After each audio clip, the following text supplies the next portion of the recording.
ونستعينه ونستغفره ونعوذ بالله من شرور أنفسنا وسيئات أعمالنا. من يهده الله فلا مضل له ومن يضلل فلا هادي له.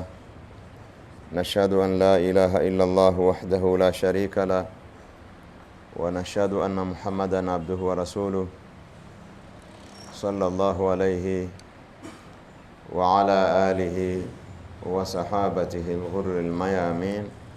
Amma ba'du, ndugu zangu, tunaendelea na darasa ya tafsiri. Tuko katika aya nambari 43 katika surati Yunus. Aya hii ni muendelezo wa maudhui ama nukta iliyotajwa katika aya zilizopita, kwamba mtu anaweza akasikia muongozo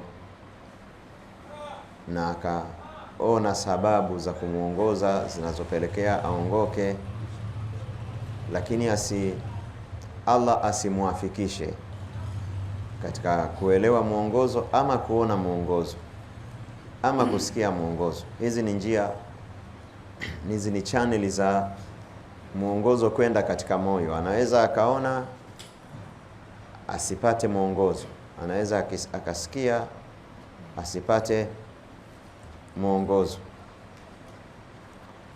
kwa sababu Mwenyezi Mungu Azza wa Jalla ameufunga moyo wake.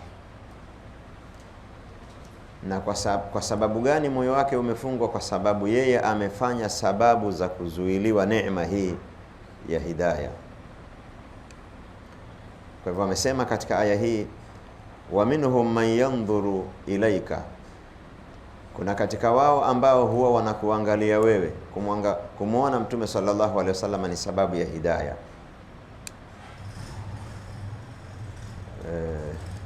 Hili ni gumu kulielezea kisayansi, lakini sisi tulikuwa tunaona kuna baadhi ya mashekhe wacha Mungu, tukikaa katika darasa zao imani zetu zinahuika, na kama vile umesikiliza mawaidha kwa mwezi mzima, kwa zile na ni dakika chache au muda mchache ambao unakaa nao, ndio ni kumuona Mtume sallallahu alaihi wasallama imekuwa ni neema kubwa kwa wale waliomuona, mpaka ikawa ni sababu ya kupata daraja ya uswahaba, daraja ambayo hakuna mtu anaweza kuifikia kwa amali yake.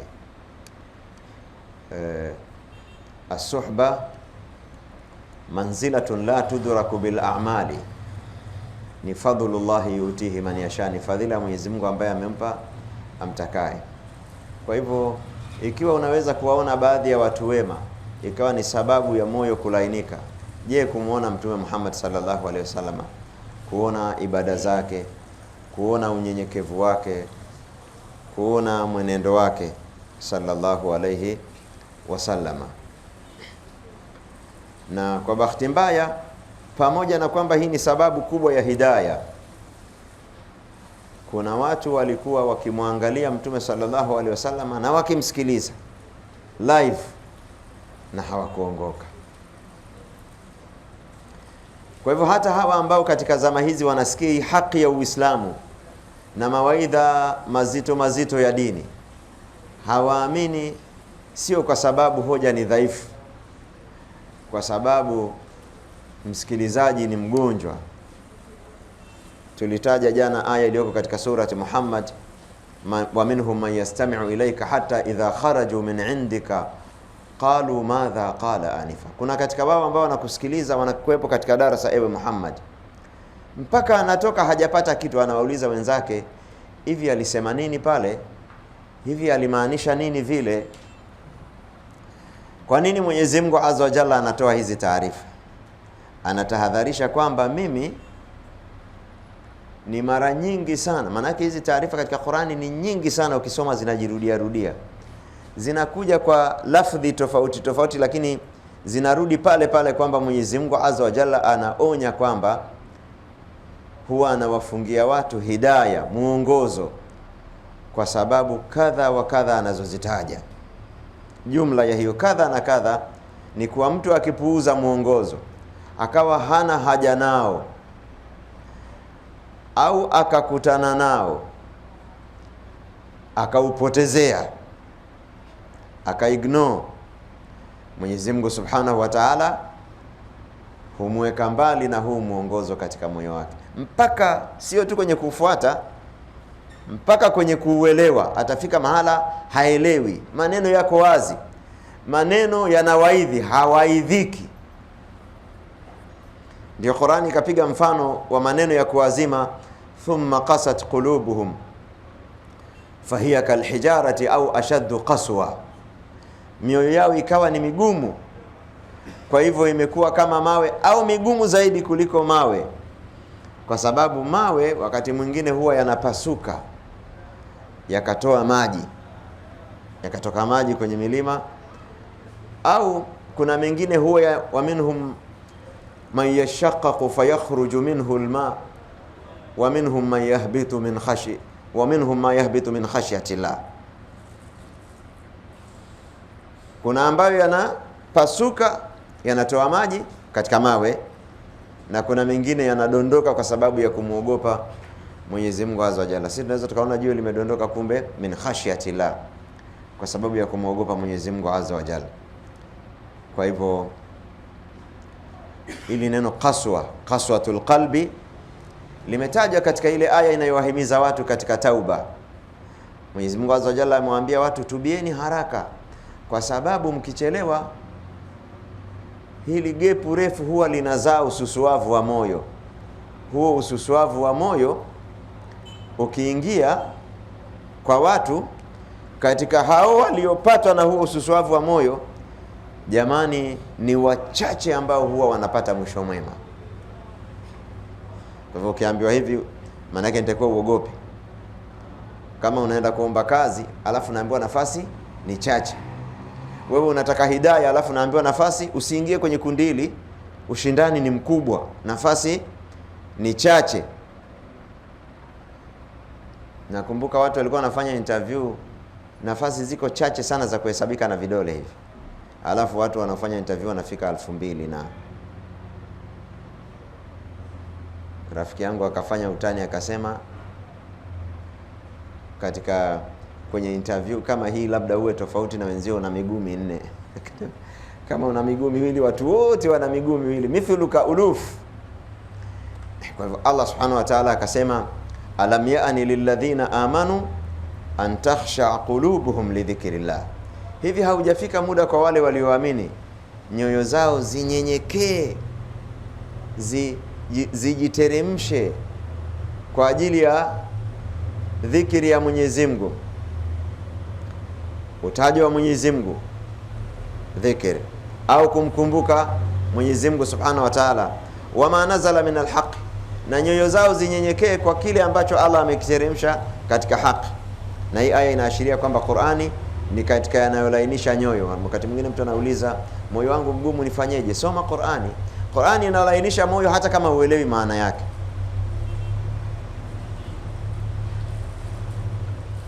Kwa hivyo wama nazala min alhaqi wala yakunu kalladhina utul kitab, watahadhari watu wasije wakawa kama wale waliopewa kitabu. Ni kama vile unaambiwa, bwana, kwenye hii hatari unaocheza wenzio walicheza kabla yako wakaangamia. Kwenye hii hatari unayocheza, hii biashara unayofanya, wenzio walikula hasara. Wala yakunu, kuchelewa na unahutubii unazidi kuchelewesha tauba. Allah anasema wala yakunu kalladhina utul kitaba min qablu, wasije kama wakawa kama waislamu wa zamani waliopewa. Manake hawa ni waislamu jamani, kuna wengine walikuwa waislamu wenzenu, waislamu wa majina, wakazama katika madhambi. Fatala alaihimul amad, muda ukawa ni mrefu. Faqasat qulubuhum, nyoyo zao zikawa ni susuavu. Moyo ukifikia katika daraja hii haujali mawaidha. Hata ukiona tukio labda la ajali ambalo lina mawaidha sana, katika mambo ya mawaidha kwenye kifo, ni uone tukio la ajali, wamefariki tena watu unaowajua ambao pengine mlikuwa mnapanga nao mipango ya mafanikio. Wengine wanaweza kuwa ni wadogo kwako katika umri na mlikuwa mna malengo makubwa wenyewe mnajuana, alafu ukajikuta umebakia peke yako au mmebakia baadhi yenu. Hasa mtu ambaye moyo wake umekuwa ni kaswa, mgumu, huwa hawaidhiki. Allah anaonya kwamba yeye ndiye ambaye anazuia watu hawa wasiwaidhike. Ameamiliana na wao hivyo kwa sababu wao wamepuuza muongozo. Kwa hivyo ukiupuuza muongozo, hata ukiishi nao,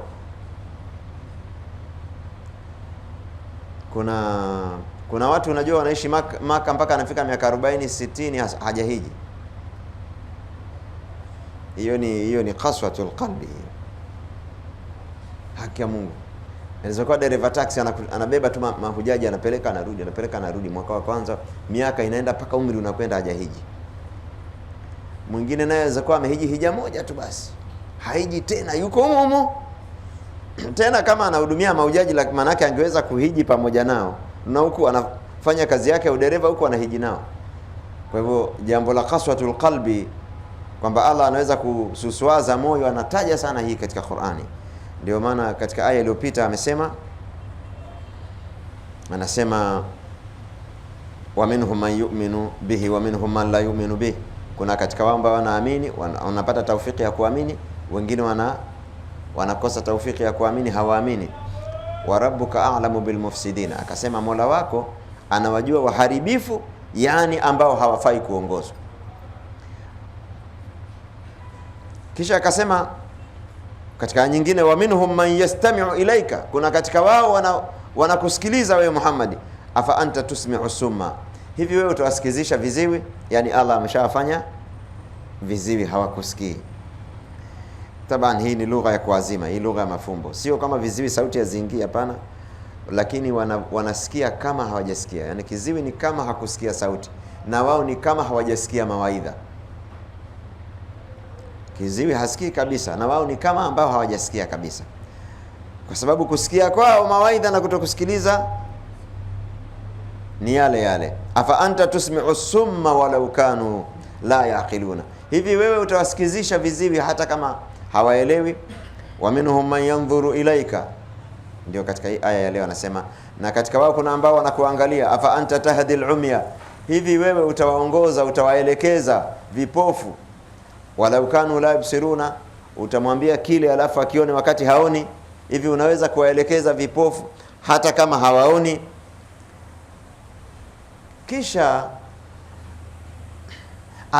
alipotaja katika hizi aya kwamba yeye Mwenyezi Mungu Jalla waala ndiye ambaye huwa anazuilia muongozo kwa watu hawa, na kuzuilia kwake kutapelekea waadhibiwe, sio? Kwa watu wasioelewa wanaweza kaona mbona hii ni kama dhulma. Ndio akasema Mwenyezi Mungu Azza wa Jalla katika aya inayofuata, na hii inaitwa istidrak. Qur'ani ikizungumza maneno alafu ikawa kuna mwanya wa kueleweka vibaya, anaziba ule mwanya, inaitwa istidrak. Anasema inna Allaha la yadhlimu nasa shay'a, hakika Mwenyezi Mungu hadhulumu wanadamu kitu chochote. Walakinna nasa anfusahum yadhlimun, lakini watu wanadhulumu wenyewe nafsi zao kwa kufanya mambo ambayo yatawaletea matatizo. Kwani bosi akimfukuza mfanyakazi wake kazi baada ya kuwa amekosea makosa ya makusudi, alafu akamfukuza, akalala na njaa na akalalamika, nimekosa chakula, nimekosa kazi, wanangu wamekosa ada, imekuwa hivi. Nani kawadhuru hawa watoto? Nani kamdhuru yeye? Kajidhuru mwenyewe alipofanya majanga yanayopelekea labda aadhibiwe. Inna Allaha la yadhlimu nasa shay'an, Mwenyezi Mungu hawadhulumu watu jambo lolote. Walakinna nasa anfusahum yadhlimun, lakini watu wamezidhulumu nafsi zao. Katika historia Allah amezungumza kuna watu, katika Qur'ani amezungumza kuna watu aliwaangamiza, kisha anamalizia wama dhalamnahum walakin dhalamu anfusahum fama aghnat anhum alihatuhum allati yad'una min dunillahi lamma jaa amru rabbik wama zaduhum ghayra tatbib. Hatukuwadhulumu sisi, lakini wao walizidhulumu nafsi zao. Miungu yao haikuwanufaisha pale ilipokuja adhabu ya Mwenyezi Mungu Azza wa Jalla. Mtu akidhulumu nafsi yake, mali zake hazitamsaidia, cheo chake hakitamsaidia, akili yake haitamsaidia. Akili inaweza ikapanga mambo ya hatari kwake yeye. Kisha akasema Mwenyezi Mungu Jalla wa Ala katika aya inayofuatia, aya 55 ya 45 katika sura hii, surati Yunus, wa yawma yahshuruhum. Surati Yunus ni katika sura ambazo zilimtoa mvi Mtume sallallahu alayhi wasallam. Mama Aisha alimwambia Mtume sallallahu alayhi wasallam, araka shibta ya Rasulullah, ninakuona umetoka mvi ya Rasulullah, kana kwamba ilikuwa haujafika hasa ule muda kutoka nini mvi. Akamwambia shayyabatni Hudu wa akhawatuha, surati Hud ambayo iko baada ya hii, na dada zake na ndugu zake ndio walionitoa mvi. Kuna message zinazofikirisha sana na nzito sana. Swala la kuambia Mwenyezi Mungu Azza wa Jalla ukifanya hivi anaweza akakufanyia hivi, na akikufanyia hivyo huwezi kukwepa, inakuwa ni mambo katika mambo magumu. Wa yawma nahshuruhum ka'an lam yalbathu illa sa'a, na siku ambayo tutawafufua itakuwa ni kama vile watahisi, ka'an lam yalbathu, kama vile hawakuishi duniani, illa sa'atan. Saa katika Qur'ani haimaanishi dakika 60, inamaanisha yani juz'un min alwaqti alqasir, ni kiasi cha wakati mfupi. Kama Kiswahili wakisema punde, hivi punde, huwa hawamaanishi dakika maalum ama sekunde maalum, ni neno tu liko katika mawazo kwamba ni muda mdogo. Ndio maana ya saa katika Qur'ani, lakini Qur'ani pia huwa inataja saa kwa maana ya kiyama. Mwenyezi Mungu Azza wa Jalla anasema katika aya hii, anaelezea kwamba siku ya kiyama watu watahisi waliishi muda mdogo sana duniani. Kwa nini unajua anataja hii? Kwa sababu, kwa nini anataja hii kwa watu wabaya? Kwamba watahisi wakifufuliwa watahisi kwamba duniani walikaa muda mdogo. Kwa nini wao wako kiyama mazungumzo yanarifaa duniani waliishi muda kidogo? Kwa nini? Kwa sababu haya maisha ya duniani yanadanganya watu. Gharrathumul hayatud dunya, hata Qur'ani inasema maisha ya dunia yamewatapeli, yamewadanganya. Sio kwa kusema wanavutiwa na maovu wanayakimbilia huku, wanajua kama wanamuasi Mwenyezi Mungu Azza wa Jalla, wanavutiwa na utafutaji wake, wanashughulika, wanakuwa busy mpaka hawapati muda wa kumwabudu Mwenyezi Mungu Azza wa Jalla. Ndugu zangu, hamna kuficha maneno. Angalia sasa hivi watu wanaosikiliza hizi darasa za dini hapa au mahala popote pale, labda Uarabuni, lakini kwenye nchi zetu hizi wanaosikiliza darasa na wanaosoma dini, hata kwenye TV na redio, ni watu wa hali za chini. Ni nadra sana ukute katika darasa yani mtu na maisha yake anakaa kusikiliza. Ana mambo mengine ya muhimu zaidi bwana, sio kusikiliza darasa. Na wallahi hii sio sawa. Anta abdun min ibadillah, wewe ni mja katika waja wa Mwenyezi Mungu Azza wa Jalla. Ukikaa ukakunja miguu nasikiliza maneno ya Mwenyezi Mungu Azza wa Jalla na unatafuta rehema zake, ukakaa ama ukaegemea ukuta wa msikiti, umesimamisha mambo mengine. Sababu kazi inasimamisha kazi nyingine, sio? Kwani hilo ni jambo dogo? Hivi tukisema maneno haya hayaeleweki, lakini kuna siku moja yataeleweka. Ngoja tuvute picha mimi na wewe. Akija malakul mauti akakwambia game is over, alafu hiyo game is over, unajua inamaanisha nini? Magari si ya kwako tena, majumba si ya kwako tena, utawala na mamlaka si ya kwako tena, yani wewe unabakia wewe. Hata suruali zako na simu zako na pete zako si za kwako. Malakul mauti umeshamuona na umeshajua kwamba unaondoka. Utakumbuka hivi vikao ama hautakumbuka? Utakumbuka. Na hivi ni katika vikao ambavyo vina thawabu na amali nyingi sana. Kwa hivyo dunia jamani ni adui wa unyenyekevu, ni adui wa akhera, ni mpinzani wa akhera. Ndio maana dunia sio haramu, lakini inajeruhiwa tu na Qur'ani mara kwa mara. Yani inazungumzwa vibaya tu. Dunia inatajwa vizuri tu ikija kwenye sadaka, kwenye kujenga misikiti na nini na jihadi, lakini ikibakia tu yenyewe kama yenyewe. Sikwambia haramu, hapana, hii ya halali. Inakushughulisha kunako Mola wako, kunako kujifunza kitu katika dini. Hiyo dunia bwana, usipoichukia leo utaichukia muda ukifika, kwa sababu utaview kwamba hii ndio iliyokuwa sababu ya kuchukua mimi muda wangu.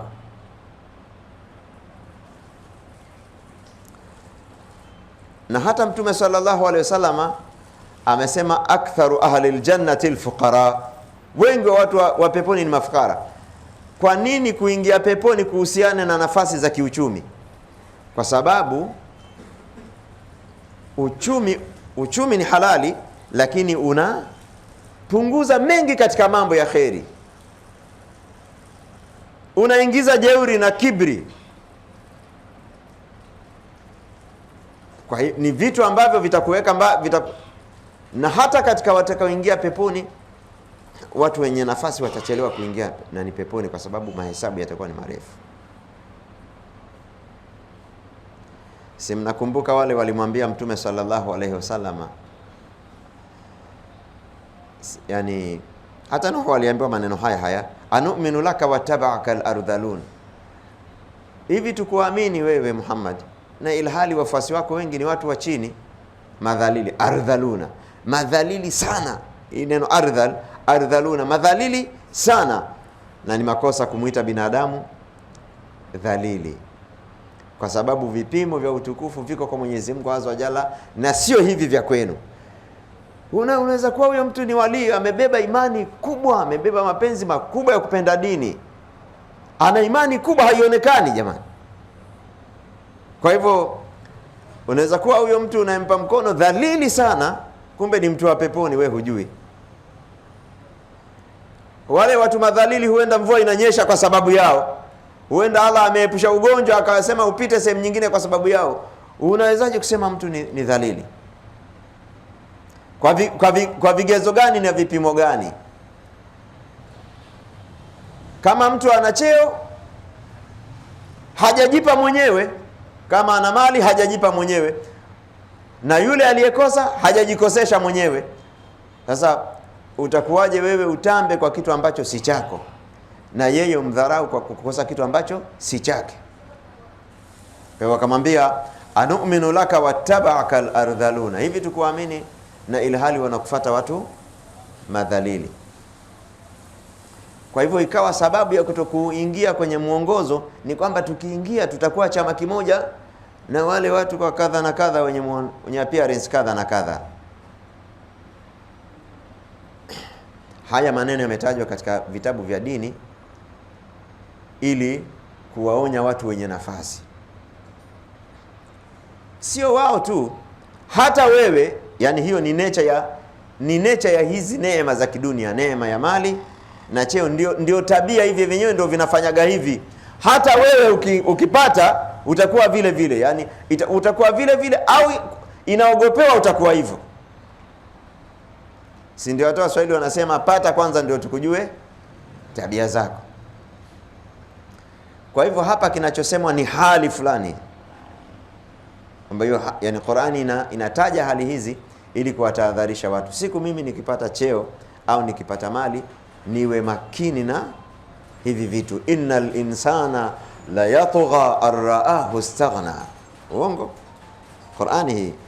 Hakika mwanadamu wallahi hukia mipaka. Angalia katumia inna, hakika mwanadamu, tena akamuita msahaulifu. Manake insan ni mwanadamu msahaulifu. Insan imetokana na an-nisyan. Hakika mwanadamu msahaulivu huvuka mipaka, arraahu staghna, akiona amejitosheleza.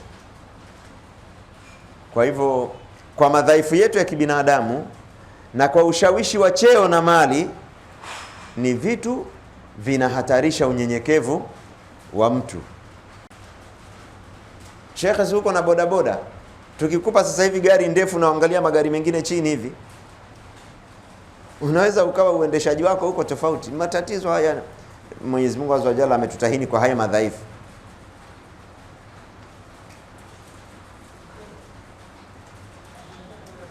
Hata mtu anaendesha gari la bei mbaya, nadhari yake kwa watu wa chini yake ni tofauti shehe. Hata ukishiba ni tofauti unyenyekevu wako na ukiwa unandaa. Ndio Waswahili wakasema shibe mwana malevi, unamaanisha nini? Amelewa utukufu fulani na ukubwa fulani. Ukiwa una njaa unakuwa mnyenyekevu. Ndio maana tumewekewa saumu. Katika malengo ya saumu ni kuwarudisha watu katika unyenyekevu, kwa sababu mtu akisikia anataka kitu amezuiliwa, huku amesikia kiu amezuiliwa, hiyo inamfanya anakuwa mnyenyekevu.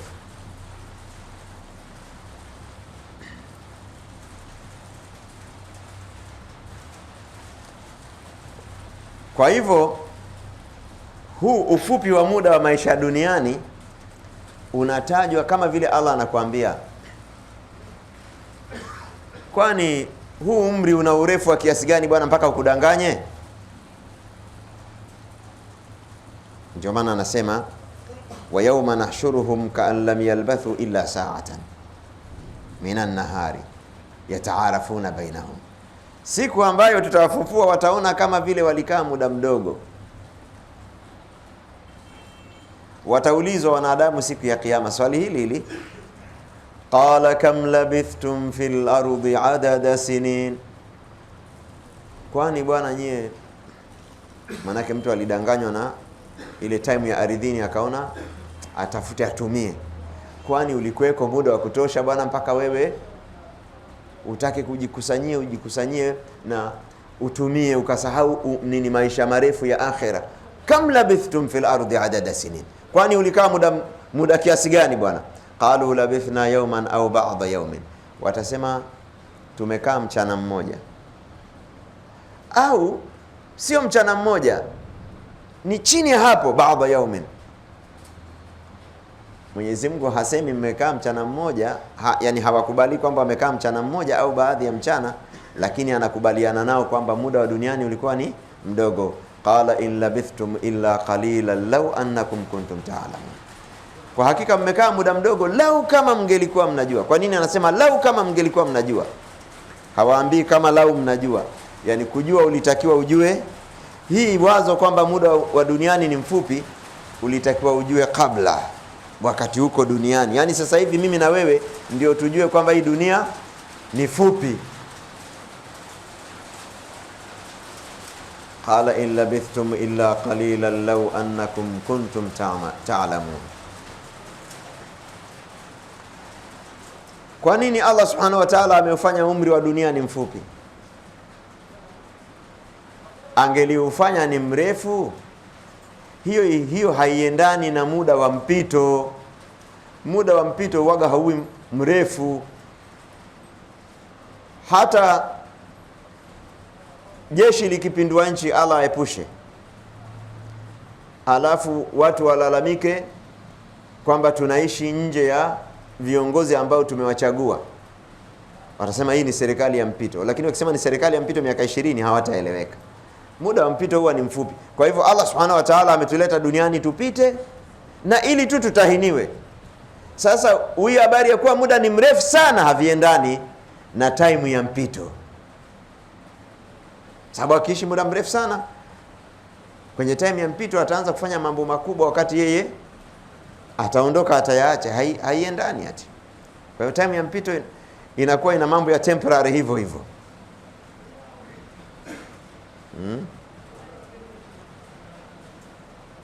Kuna taban Qur'ani inazungumza na watu wa level zote kiimani.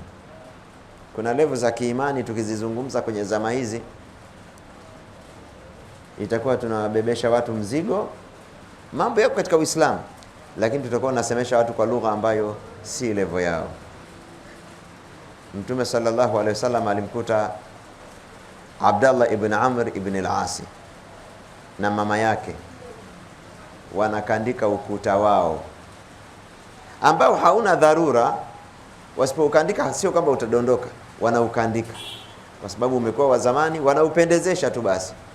Akawaambia ma hadha, akasema kwa nini anauliza ma hadha, nini hii, wakati anaona yani jambo hili lina maana gani?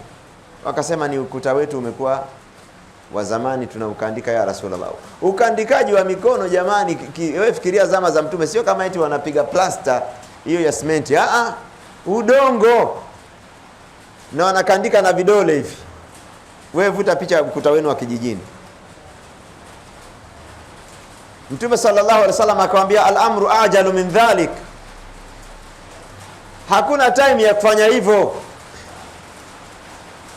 Sheikh aliyesimulia kisa hiki ambaye mimi nimemsikia anasema Mtume sallallahu alaihi wasallam angekuepo leo hii na tiles zetu hizi na furniture, mpaka mtu furniture tu peke yake za chumbani peke yake zinafika milioni 10, angesemaje?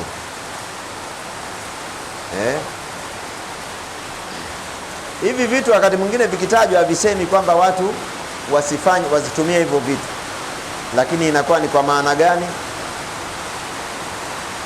Basi at least usiviweke moyoni, at least usiviweke moyoni, at least visikudanganye.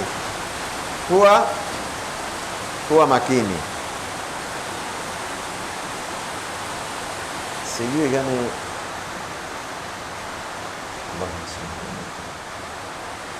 sijui kama darasa inasikika. Wa yawma yahshuruhum ka'an lam yalbathu illa sa'atan minan nahari yata'arafuna bainahum, siku ambayo Mwenyezi Mungu Azza wa Jalla atawafufua ni kama vile hawakukaa isipokuwa tu muda kidogo katika mchana. Kwa nini aseme muda mdogo katika mchana? Maana muda mdogo unaweza kuwa hata katika usiku,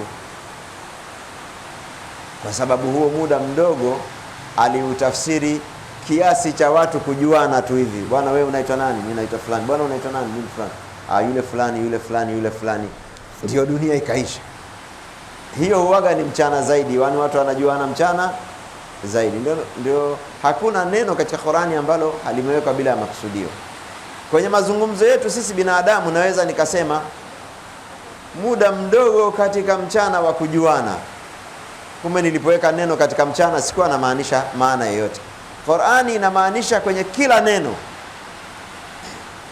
Muda mdogo inaweza kuwa ni katika usiku. Muda mdogo inaweza kuwa ni katika usiku.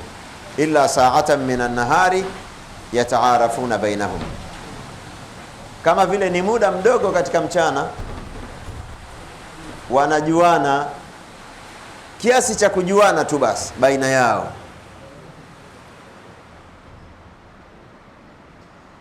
Ukisoma aya kama hizi unapata ujumbe gani? Unajua hizi hisia zetu kwamba muda wa duniani ni mrefu huwa ni ulevi tu. Nyerere alikuwa anatumia hili neno ulevi tu basi, ulevi tu.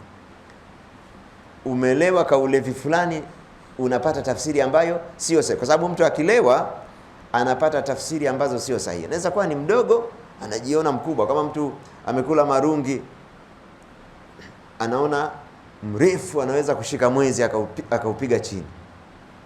Mtu amelewa anaona magari yote ya kwake na watu wote ni wajinga, yeye tu ndio mjanja na yeye tu ndio mwenye nguvu, kwa hiyo anaweza kumshika mtu yote akaparamiana naye. Sisi kwenye hivi tunavyoona dunia ni ndefu, ni kaulevi tu. Hako kaulevi kataondoka siku jamaa akija akisema game is over, malakul maut. Haki ya Mungu, sisi tuna kaulevi tu. Unaweza kuchungulia kwa mbali ukaona kwamba muda wa dunia ni mfupi. Ukirudisha picha, labda tulikuwaga na mzee fulani, tena sio kama mzee mlalahoi, mzee fulani ambaye alikuwaga na kampuni fulani, alafu baadaye amekufa. Kumbe dunia ni fupi hivi bwana. Unaweza ukaanza kupata picha, sio? Tulikuwa tuna tajiri fulani amekufa, tulikuwa tuna mtawala fulani amekufa. Ukianza kupata hizo picha, alafu uvute picha ule muda aliotafuta, alafu akawa anatumia na uvae viatu vyake, kwamba alikuwa hawazi kama mimi ambavyo siwazi kwamba kifo kiko karibu. Alafu sasa hivi ninavyozungumza hayupo. Inaweza kuwa ni miaka 5 imeshapita, tumeshaanza kumsahau, au miaka 10. Kumbe dunia bwana si lolote. Mtu mkubwa sana katika nchi kama Nyerere, hao majenzi ndio hawamjui kabisa, na wanaomjua pia paka wavute kumbukumbu ndio aje kwa mbali kwenye faili sijui la ngapi kwenye kuvuta picha ya watawala wa nchi hii. Kwa hivyo jamani, dunia sisi tuna kaulevi tu fulani. Ndio maana Qur'ani inataja kitakachotokea wakati wa mauti au wakati wa kiyama, kwamba tafsiri ya watu itakuwa dunia ni muda mfupi. Yani Allah anasema hiyo ndio tafsiri sahihi. Kwa hiyo time will tell, ili neno ni sahihi. Kuna time itakwambia, itafika utajua kwamba sasa hivi. Sasa Allah azza wa jalla anatuambia kitakachojulikana wakati huo, ili sisi tukishike sasa hivi, tukifanyie kazi sasa hivi, yani tuishi na dunia kwamba ni fupi. Sheikh Abdallah, sisi tunakuona tu hapa na ndevu zako nyeupe, tunaona wewe ni mzee, lakini wewe mwenyewe unaona hata una mahesabu hayo kwamba umeishi duniani muda mrefu hivyo. Unayo hiyo? Ni wewe tu unavyomwangalia mtu mzima kwamba ni wa zamani. Yeye hata ana hiyo ya zamani, kwa hiyo tafsiri yako hana hiyo. Muulize mzee huyo hapa, Sheikh, wewe ni wa zamani sana, umekuja zamani sana, una hisia hizo?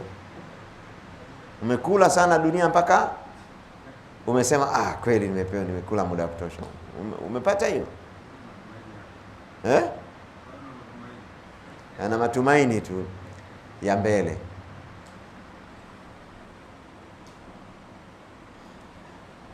Allah anasema, kwa hivyo lazima ujiulize kwa nini Allah akasema hivi. Zingine ni taarifa tu, sio amri labda fanya acha. Katika Qur'ani sio amri fanya acha, sio fanya acha useme labda hapa naamrishwa jambo, hapa nakatazwa jambo. Ingine unapewa tu taarifa. Hii taarifa inalenga nini? Taarifa inataka wewe urekebishe ufahamu wako na mawazo yako. Kwa hivyo Mwenyezi Mungu Azza wa Jalla anasema wakifufuliwa watakuwa wanatafsiri ka'an lam yalbathu illa sa'atan minan nahari, kama vile tu muda mdogo katika mchana, yataarafuna bainahum, muda wa kujuana tu basi. Qad khasira alladhina kadhabu biliqa'i llah, hakika wamekula hasara wale ambao walikadhibisha kukutana na Allah, wakaona ni jambo la uongo. Kwa hivyo walipokuwa na mawazo hayo, walishughulika na dunia, hawakushughulika na akhera yao. Kwa hivyo huu muda mdogo ukawapotezea muda mrefu, neema ndogo zikawapotezea neema za muda mrefu. Qad khasira alladhina kadhabu biliqa'i llahi wama kanu muhtadin, hawakuwa right. Walivyoona kwamba dunia ni ndefu na ni mahala pa kuja kufaidika napo, hawakuwa right. Wama kanu muhtadin, hawakuwa right. Kwa hivyo waliokuwa right ni wepi? Wale walioiangalia dunia kuwa ni muda mfupi wa mapito. Kama inapita siku, ndugu yangu, hufikirii kifo, au ni mushkeli mkubwa. Huu ni mushkeli mkubwa.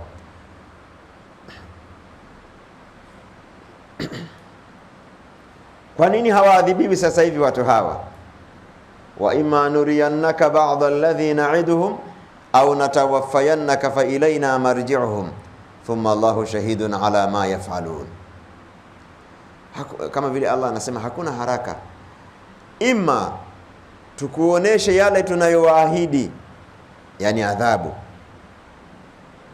Manake kama watu hawa ni wabaya kiasi hiki, mbona wanapeta duniani? Sinakuja swali hilo. Manake Allah anasema watu hawa watakuwa kadha na kadha siku ya kiyama. Swali linakuja, kwa nini haijaanzia hapa? Ndio Allah anasema Mwenyezi Mungu hana haraka. Anazungumza kwa lugha ambayo inaonesha hana haraka.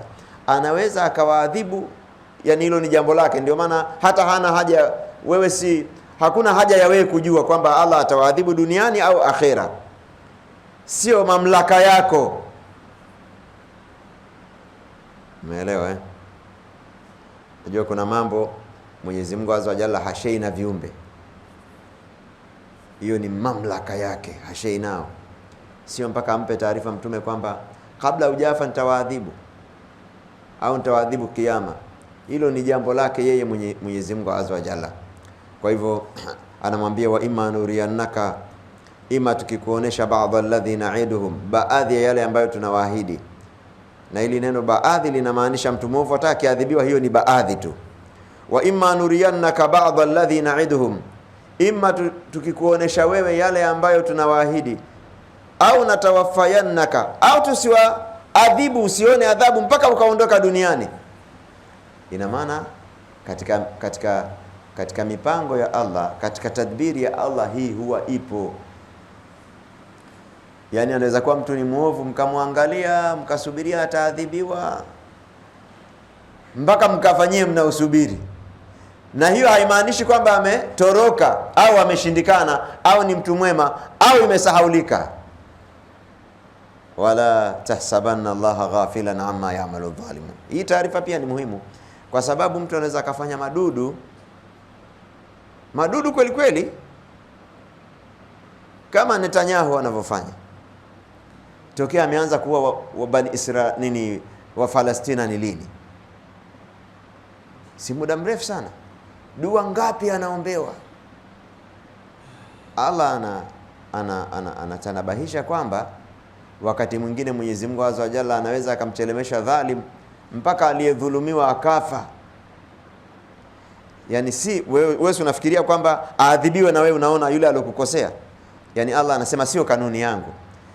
Huwa ninaweza kukuonesha adhabu ya yule ambaye ninamwadhibu kwa ajili yako, au unaweza ukafa.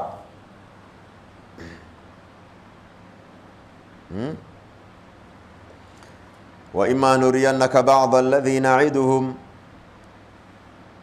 imma tukakuonesha baadhi ya yale ambayo tunawaahidi, yani tukawaadhibu na ukaona, au natawaffayannaka, au tukakufisha haujaona.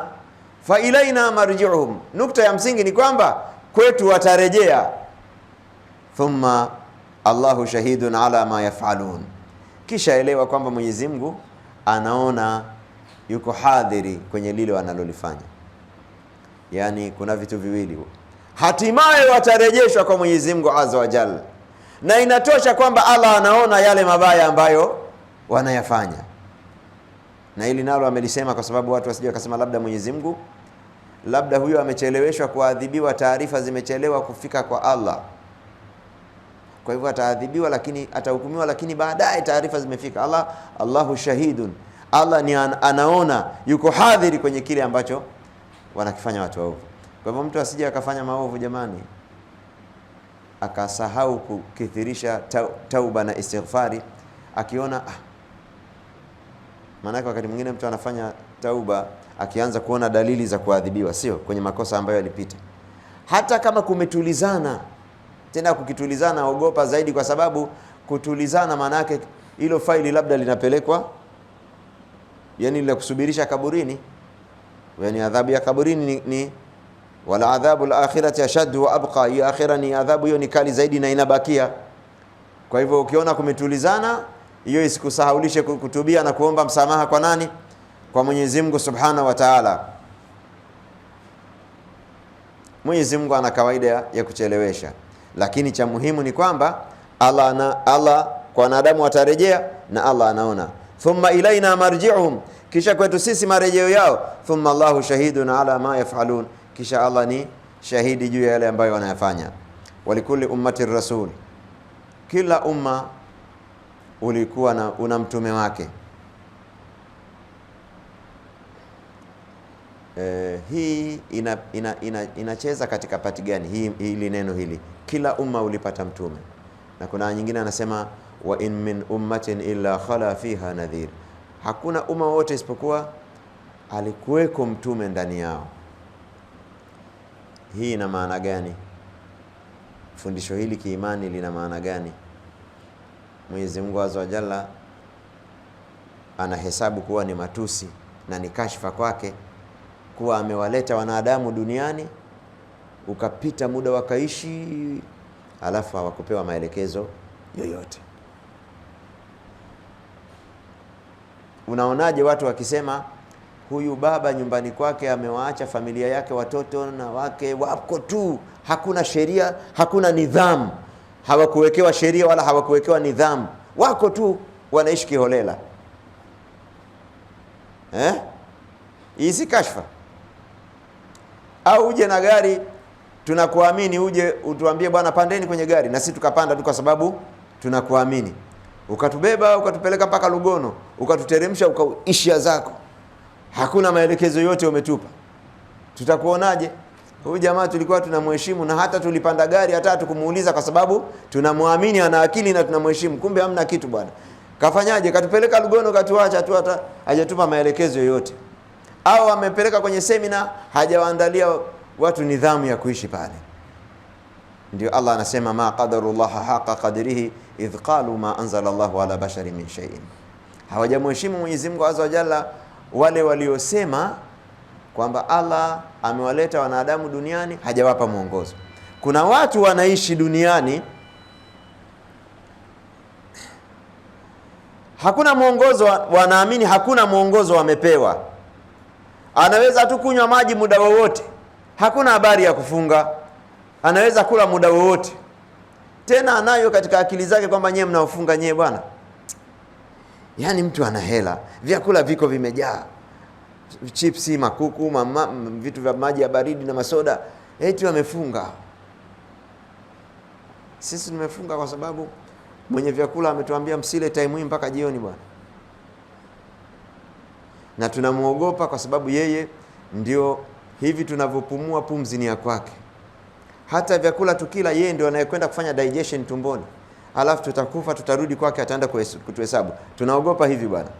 Nyie bwana endeleeni na ujasiri wenu. Fama asbarahum ala nari, Qur'ani inasema ni uvumilivu ulioje wa watu hawa kwenye moto.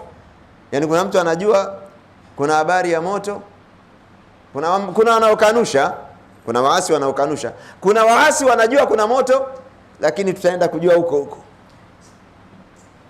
Kuadhibiwa moto lini? Si kesho, acha mimi nakula leo bwana. Fama asbarahum ala nar, ni uvumilivu ulioje wa watu hawa kwenye jambo la moto.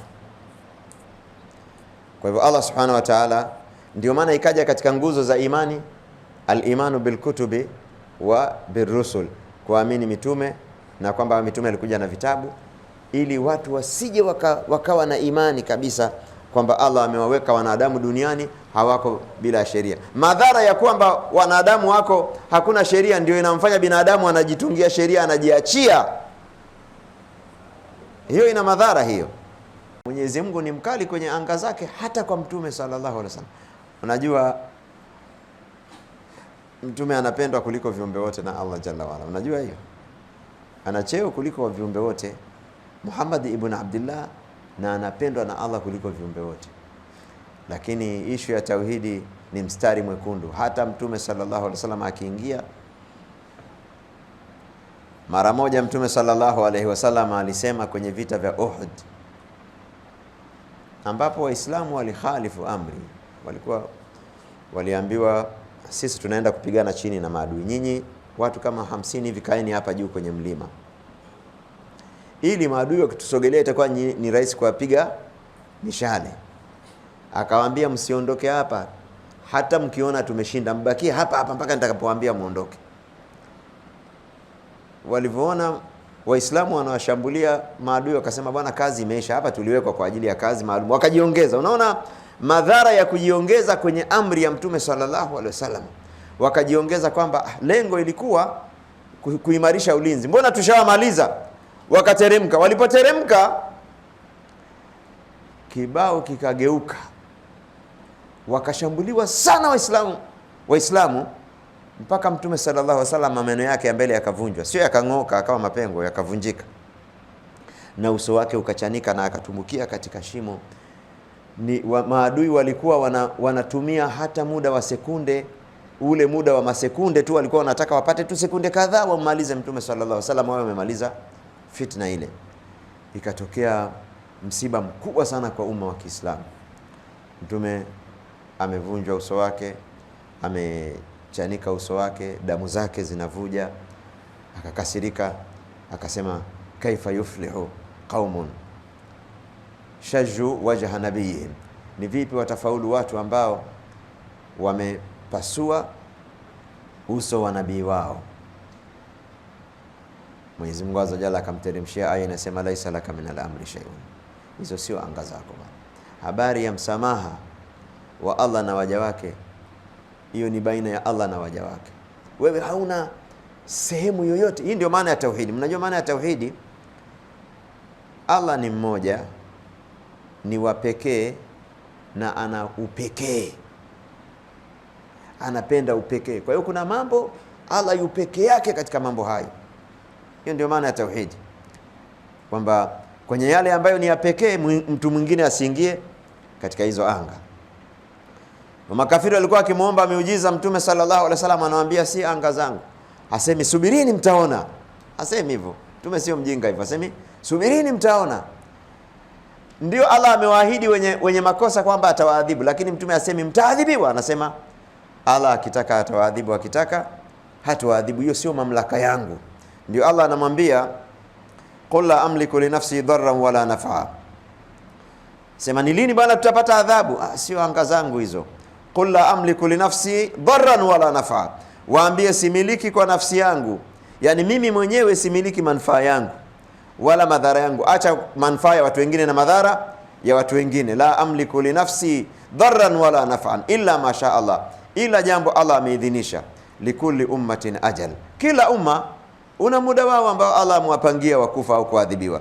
Idha jaa ajaluhum, mimi natoa tu taarifa, utakapofika muda wao, fala yastaakhiruna sa'atan wala yastaqdimun, hawatacheleweshwa muda kidogo wala hawatacheleweshewa wala hawataongezewa wala hawatapunguziwa. Kucheleweshewa yani ni kuongezewa muda, kupunguziwa muda yani ni muda, yani kurudishwa nyuma. Taakhir ilikuwa wafe saa 6 wakaenda saa 6:30, la yastaakhiruna wala yastaqdimuna, ilikuwa wafe saa 6 wakafa kabla ya saa 6. Mambo ya Mwenyezi Mungu Azza wa Jalla, wa kullu shay'in indahu bimiqdar, kila kitu kwake kiko kwa viwango maalum. Hata kwenye kuadhibu waja ameweka viwango maalum. Mja wangu akifika viwango hivi nitamwadhibu. Ukijua hivyo utaogopa Hata stara ya Allah anaweza kumstiri mja, lakini hizo stara zina idadi maalum, zikiisha atamfedhehesha. Sababu wa kullu shay'in indahu bimiqdar. Tunamwomba Mwenyezi Mungu Azza wa Jalla atujalie ni kusikiliza maneno na kufuata yaliyo mazuri yake. Sallallahu wa sallam wa baraka ala nabiyina Muhammadin wa ala alihi wa sahbihi ajma'in. Alhamdulillahi rabbil alamin.